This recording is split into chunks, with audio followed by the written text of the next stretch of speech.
Before there were billion-dollar television deals, before Super Bowl Sunday became an unofficial American holiday, and before football was even America's favorite sport, there were three families who saw something no one else could see. There were the Maras of New York's Lower East Side, who traded the questionable legitimacy of bookmaking for the even riskier venture of professional football. There were the Rooneys of Pittsburgh's North Side, who believed a blue-collar city would embrace a blue-collar sport. And of course, the Hunts of Texas, whose audacious vision would force the NFL to reimagine its entire future. In today's episode, we share how these three family stories aren't just about football. They're about how American dreams are built, broken, and rebuilt again, one generation at a time, as we describe the history of the old money families that created the NFL. On a crisp autumn afternoon in 1925, Tim Mara, a successful bookmaker from New York's Lower East Side, made what would become one of the most consequential $500 investments in American sports history. For the price of a modest automobile, Mara purchased the New York Giants franchise from the National Football League, an organization that, while still developing, had already established itself as the premier professional football enterprise in America. The NFL's decision to expand to New York wasn't made lightly. The league, then primarily centered in the Midwest, understood that establishing a successful franchise in the nation's largest media market could be transformative for professional football's future. Mara, with his bookmaker's intuition for risk and reward, saw something others missed: the raw potential of professional football to capture the American imagination. That first season tested Mara's resolve. The Giants struggled both on the field and at the gate, with crowds often numbering in the hundreds rather than thousands at the Polo Grounds. But Mara's persistence and business acumen would prove crucial. Through a series of shrewd moves, including signing star players and scheduling compelling matchups, he gradually built the Giants into one of the league's cornerstone franchises. The story of professional football's rise would soon intersect with another family whose influence would prove equally lasting. In Pittsburgh, Art Rooney, the son of an Irish immigrant and a respected figure in local sports promotion, saw the same potential Mara had recognized. In 1933, Rooney paid the NFL's $2,500 franchise fee to establish the Pittsburgh Pirates, later renamed the Steelers. Rooney had built his reputation through various business ventures and sports promotion, including boxing matches that drew significant crowds to Pittsburgh's North Side. The Maras and Rooneys, though operating in different cities, shared similar challenges in those early years. Both understood the importance of building strong community ties and investing in their teams for the long term. Their franchises would eventually become pillars of the NFL, though the path to stability would prove long and complex. The relative stability of the NFL's early decades would face its greatest challenge with the arrival of Lamar Hunt in the late 1950s. Hunt, the ambitious son of Texas oil tycoon H.L. Hunt, represented a new generation of sports entrepreneurs.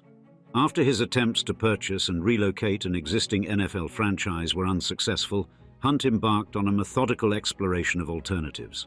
He traveled the country, meeting with other potential owners who had been similarly frustrated in their NFL ambitions. What began as a quest for a single franchise evolved into something far more ambitious. Hunt's vision extended beyond merely joining the existing order. He saw an opportunity to reshape the entire landscape of professional football. After exhausting his options with the NFL, he began laying the groundwork for what would become the American Football League. The arrival of Hunt and his cohort marked a pivotal moment in professional football's evolution. Unlike the NFL's old guard, who had built their franchises from humble beginnings, Hunt represented a different kind of football entrepreneur, one with the resources and vision to challenge the established order. While his family's oil wealth provided financial backing, it was Lamar's innovative thinking about television rights, revenue sharing, and market expansion that would ultimately transform the sport. As the 1950s drew to a close, these three families, the Maras, Rooneys, and Hunts, stood at the precipice of a new era in American sports. Their competing visions for professional football's future would spark a battle that would reshape not just the sport, but the entire landscape of American entertainment. The late 1950s found the National Football League in a peculiar position of both strength and vulnerability. Television had begun to transform the sport, with the NFL championship game of 1958 between the Baltimore Colts and New York Giants drawing a record-breaking audience. The Mara family's Giants, now under the leadership of Tim's sons Jack and Wellington, stood at the center of this television revolution, their New York market presence proving crucial to the league's growing national appeal. But the NFL's prosperity masked a fundamental tension. The league's conservative expansion policy left numerous viable markets untapped and ambitious potential owners frustrated. None was more significant than Lamar Hunt, whose carefully orchestrated efforts to acquire an NFL franchise had been repeatedly rebuffed. Hunt's response would prove revolutionary. In 1959, he began quietly assembling a group of fellow rejected NFL suitors, including Bud Adams of Houston, Ralph Wilson of Buffalo, and Bob Howsam of Denver. By August of that year, Hunt had secured commitments from 8 owners to form the American Football League. Hunt established his own team, the Dallas Texans, in his hometown, setting up what would become an intense rivalry with the NFL's expansion Dallas Cowboys. The competition for the Dallas market proved fierce. For 3 years, Hunt's Texans and the NFL's Cowboys battled for fans and media attention in the football-mad Texas city. Despite winning the AFL championship in 1962, Hunt made the difficult decision to relocate his team to Kansas City in 1963, rebranding them as the Chiefs. This move, while surrendering Dallas to the NFL, would ultimately prove prescient in establishing professional football in the American heartland. The competition quickly escalated beyond territories to talent. The AFL, backed by Hunt's oil fortune and the combined resources of its other owners, began offering unprecedented salaries to college stars. The bidding wars reached their apex in 1965, when Joe Namath signed with the AFL's New York Jets for a then shocking $427,000. The presence of a second team in the Giants' home market particularly intensified the competition in the nation's largest media market. Hunt's leadership of the AFL proved transformative. He introduced revenue sharing among all teams, a radical concept at the time. The league's breakthrough came in 1965 when it secured a crucial television contract with NBC worth $36 million over 5 years. This deal gave the upstart league financial stability and national exposure. The NFL, despite its head start and the prestige of franchises like the Giants and Steelers, found itself in an increasingly costly war of attrition.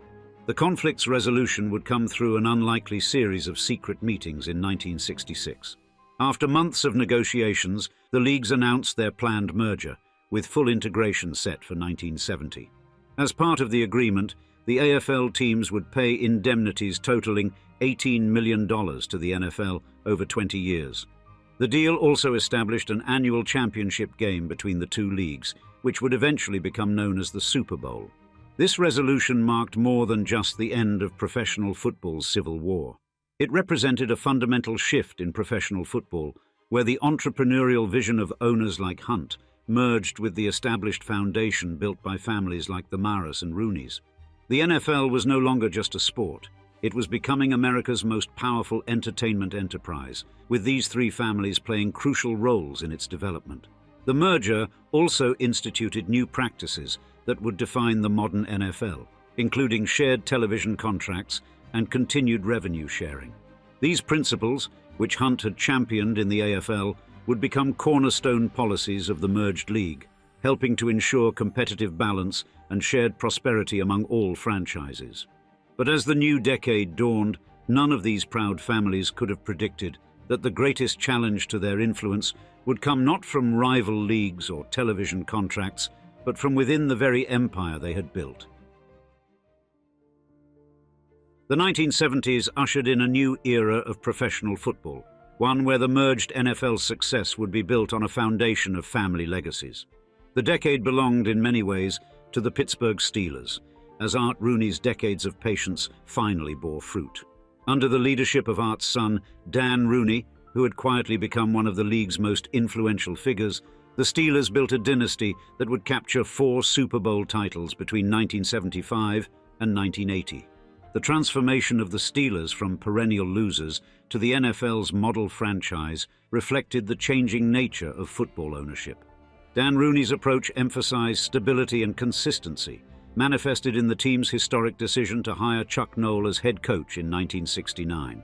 While other teams cycled through coaches, the Steelers stuck with Noll for 23 seasons, establishing a tradition of coaching continuity that continues to define the franchise.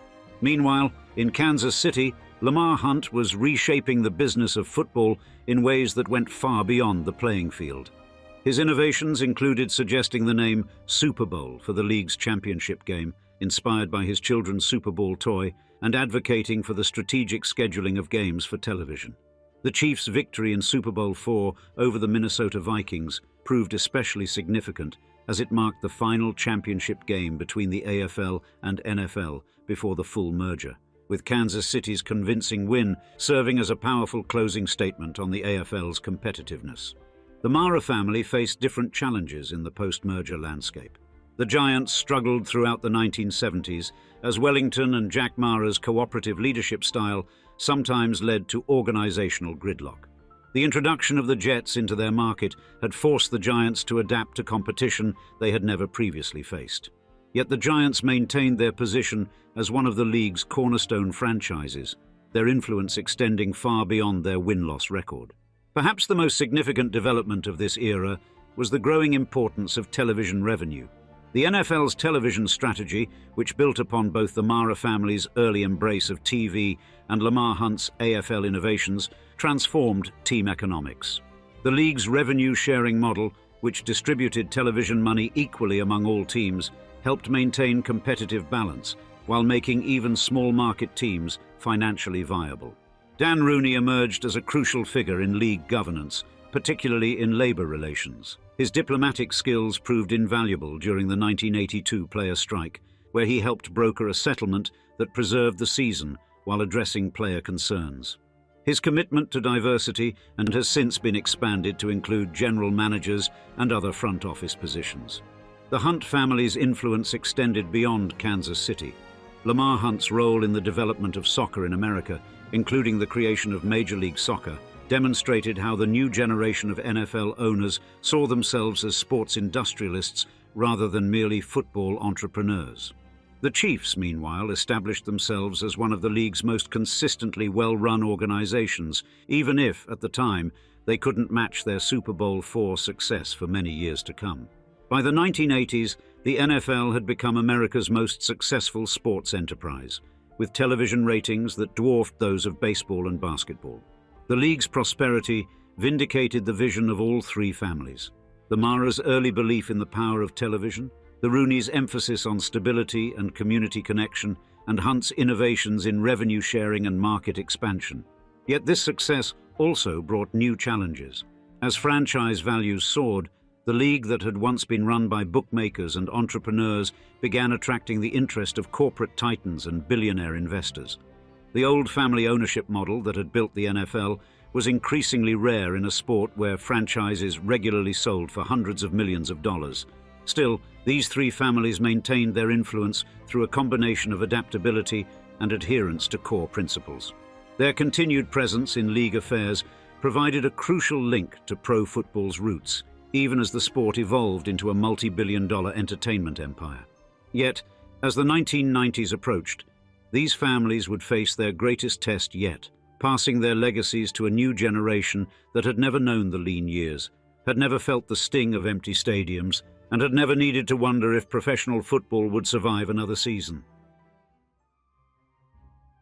The 1990s marked the beginning of an unprecedented era of growth and transformation for the NFL, with the league's founding families adapting to and helping shape a rapidly evolving sports landscape.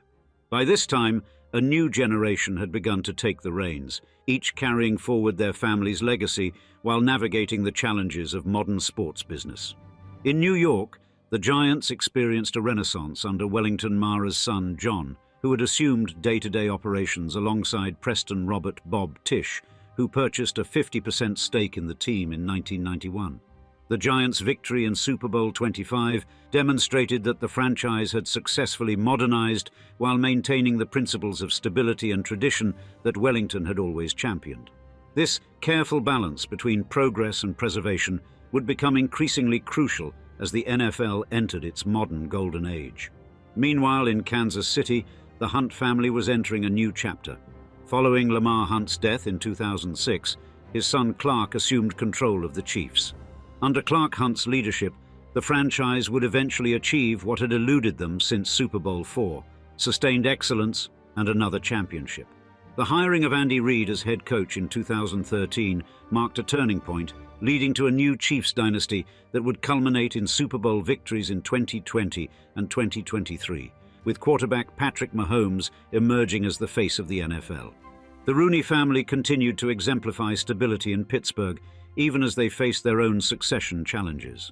In 2008, it took careful negotiation to keep the Steelers under family control.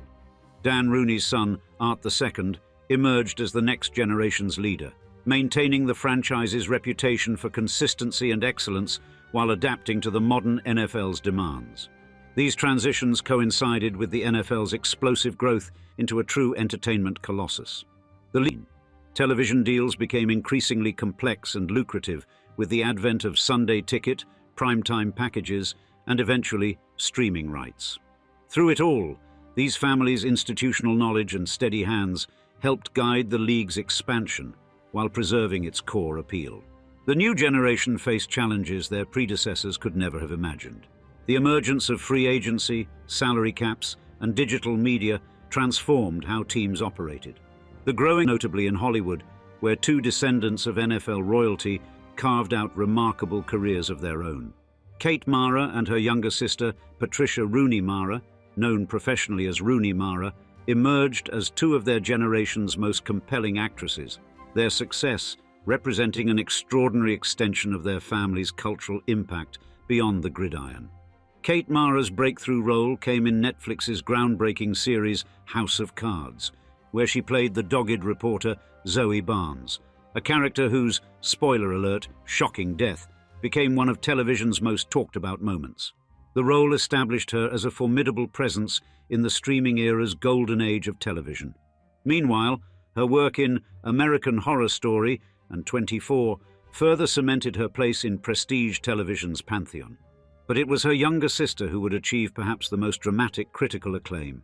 Rooney Mara, whose first name paid tribute to her mother's maiden name and the Pittsburgh dynasty, emerged as one of Hollywood's most serious and transformative talents. Her portrayal of Lisbeth Salander in David Fincher's The Girl with the Dragon Tattoo earned her an Academy Award nomination and announced the arrival of a major artistic force. She would later secure another Oscar nomination for her role in Todd Haynes' Carol opposite Cate Blanchett, a performance that many critics considered the finest of that year. The sisters' success represented something remarkable in American cultural history, the scions of two of football's greatest dynasties achieving excellence in an entirely different field. The sisters' Hollywood emergence paralleled the NFL's own evolution from a sports league into a cultural juggernaut. Just as the league had grown from humble origins to become America's dominant entertainment property, these young women had forged their own paths while carrying forward their family's legacy of excellence and dedication to craft. And the Rooney family's continued residence in Pittsburgh's North Side, the Maras' deep connections to New York philanthropy, and the Hunt family's investments in Kansas City's development demonstrated that local ties still mattered in an increasingly global sports landscape. These connections helped maintain the NFL's position as a unique blend of national entertainment product and local cultural institution. By the 2020s, as NFL franchise valuations soared into the billions, these families represented something increasingly rare in American sports: generational stewardship that prioritized long-term stability over short-term profit. While new owners often approach teams as pure business assets, the Maras, Rooneys, and Hunts continued to view their franchises as civic trusts, their management a form of public service as much as private enterprise. As the NFL approaches its centennial era, the Maras, Rooneys, and Hunts face a sports landscape that would have been unimaginable to their patriarchs. In 2024, the Kansas City Chiefs, under Clark Hunt's stewardship, stand as the league's model franchise, with Patrick Mahomes leading a dynasty that has made 4 Super Bowl appearances in 6 years. The success represents a fulfillment of Lamar Hunt's vision, combining on-field excellence with innovative business practices and broad popular appeal. Yet the challenges facing these legacy families are more complex than ever. The NFL's push into streaming, with Amazon's Thursday Night Football deal and increasing digital rights, signals a fundamental shift in how football reaches its audience. The league's expansion into international markets, particularly with regular season games in Europe and Mexico, is evolving pressures. The Giants, playing in the nation's largest media market, must compete not just with other sports franchises, but with an endless array of entertainment options. The MetLife Stadium partnership with the Jets, while financially prudent, represents a departure from the days when Wellington Mara's Giants stood alone in New York football. John Mara's leadership now requires navigating social media controversies, player activism, and fan expectations that extend far beyond game day performance. In Pittsburgh, the Rooney family continues to demonstrate how tradition can coexist with innovation. Art Rooney II has maintained the Steelers' reputation for stability while modernizing the franchise's operations. The team's success in engaging with fans through new media platforms has complemented traditional practices like holding training camp at St. Vincent College. This balance honors unprecedented financial opportunities and challenges.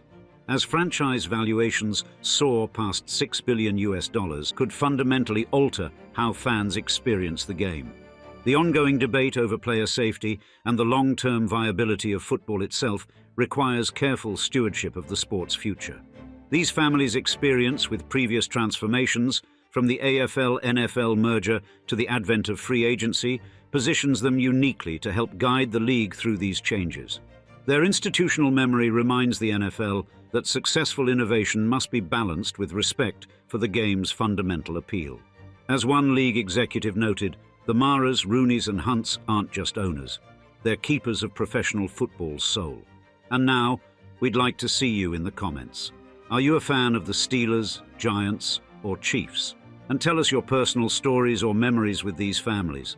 We can't wait to hear what you share on this Thanksgiving weekend, watching some football. So thanks again for joining us for another episode of Old Money Luxury, and cheers until next time.